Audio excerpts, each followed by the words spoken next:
সবসময় সব কথা মুখে বলা যায় না। হাসির আড়ালেও অনেক সময় জমে থাকে না বলা কষ্ট।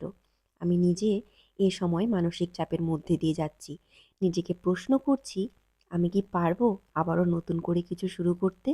কিন্তু বিশ্বাস করি, যখন মন ভেঙে যায়, তখন নিজেকে ভালোবাসার একটা ছোট্ট চেষ্টাই অনেক বড় শক্তি হয়ে দাঁড়ায়।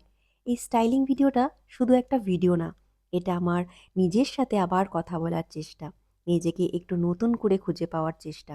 মেখলা চাদর একটা পোশাক যেটা শুধু সৌন্দর্য না, আমাদের সংস্কৃতি, আমাদের শক্তির কথাও বলে। এই মেখলা চাদরটাকে যখন আমি স্টাইল করছি, তখন শুধু একটা লুক তৈরি করছি না, আমি নিজের ভিতরে ভাঙা মনটাকেও ধীরে ধীরে গুছিয়ে নিচ্ছি। হয়তো আমি পারফেক্ট না, হয়তো পথ চলাটা এখনো সহজ না, কিন্তু চেষ্টা থেমে নেই। এই ভিডিও তাদের জন্য যারা নীরবে লড়াই করছে আর যারা বিশ্বাস করে নিজের প্যাশনটাই একদিন আলো হয়ে উঠবে।